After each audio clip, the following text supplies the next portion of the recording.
About 4 months back, I saw some logs on the side of the road and decided to bring them home. They turned out to be Osage Orange. Now, aside from being extremely rot resistant and strong, its point of interest is a yellow dye hidden within its heartwood. Because the dye is water soluble, the extraction process is actually quite simple. The first step is I need to get some shavings. Now, if you don't have any Osage wood of your own, you can actually buy shavings online. I don't have an efficient or easy way of getting shavings like that, but I do have a spoke shave. When using a spoke shave, you get clean slices of wood like this, or even this. We will eventually boil these shavings in order to extract the dye from them.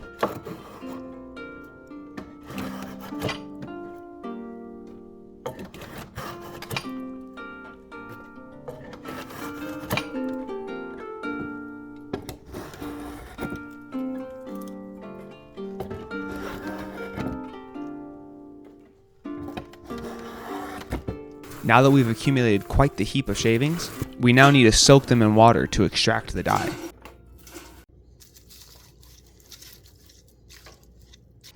We now leave it overnight to soak to maximize its potential.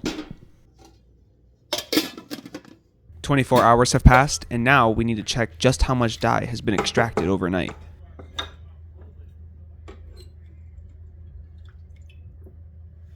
This is that same jar, except I peed in it.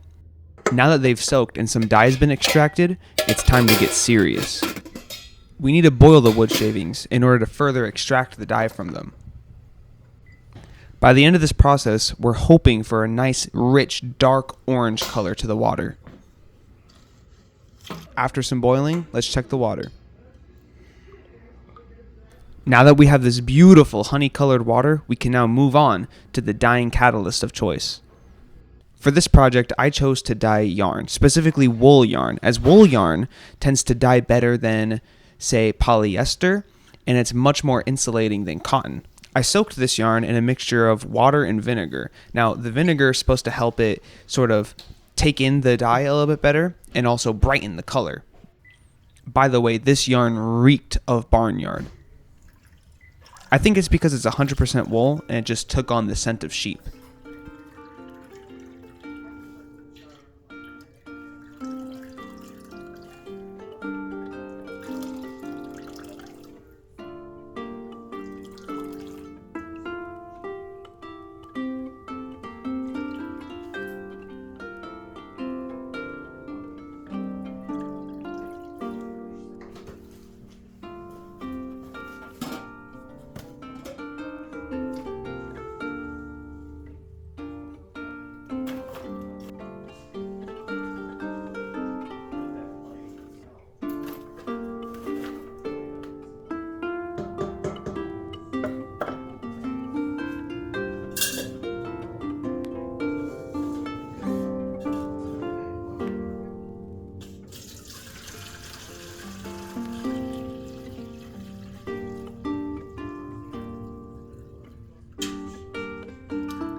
Now comes the fun part, or the boring part, depending on your attention span. We need to steep the yarn in the dye, but being careful not to boil it, as boiling it will cause it to shrink and felt. But first, I think we ought to upgrade our stirring tool. Much better.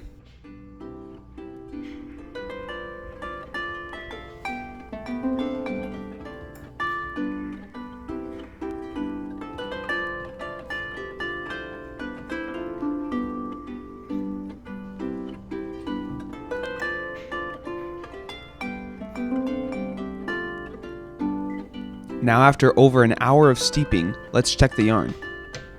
Wow, that looks very pretty. Okay, right now it's nothing special, but once it's dry, I promise you it'll look a lot better.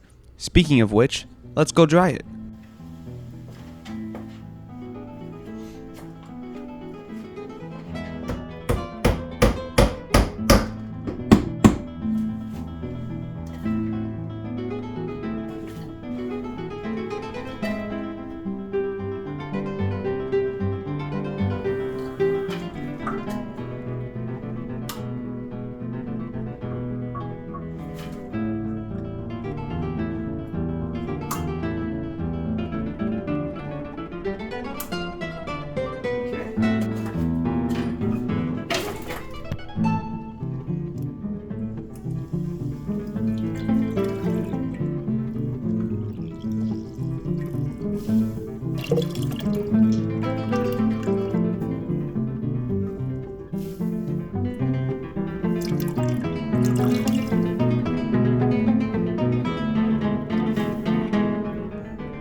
Somehow there was heaps of water spilling out of the yarn, which is incredible because I wrung it out as best I could.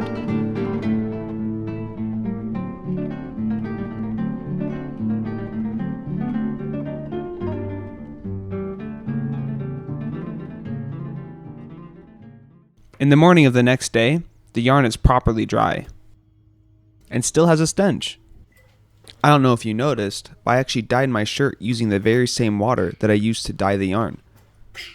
It too smells like barn. I made this stick called a nostpin. It's used for wrapping the yarn around it to make a ball. Wrapping the yarn took forever, so I'm going to hit you with some fun facts while you watch. Osage orange trees produce a bumpy, wrinkly fruit, but they aren't actually orange trees. In fact, they're part of the mulberry family. You can actually make dye out of mulberry wood the same way you do Osage orange, it just won't be as pungent or bright. Native Americans use Osage orange wood for bow making, as it's very flexible and strong, and American settlers used it for hedging to keep animals away from their crops. The largest Osage orange tree stands at over 64 feet tall in Patrick Henry's Red Hill National Memorial, where it has lived for over 350 years. Now here's the ball. And here's that same ball after 2 weeks of me knitting.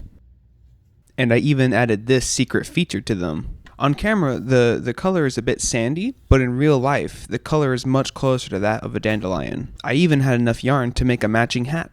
Ooh. Ah. Wow. So cool. Thank you, thank you. I know, it's beautiful. That just about sums up this video. Thank you so much for watching.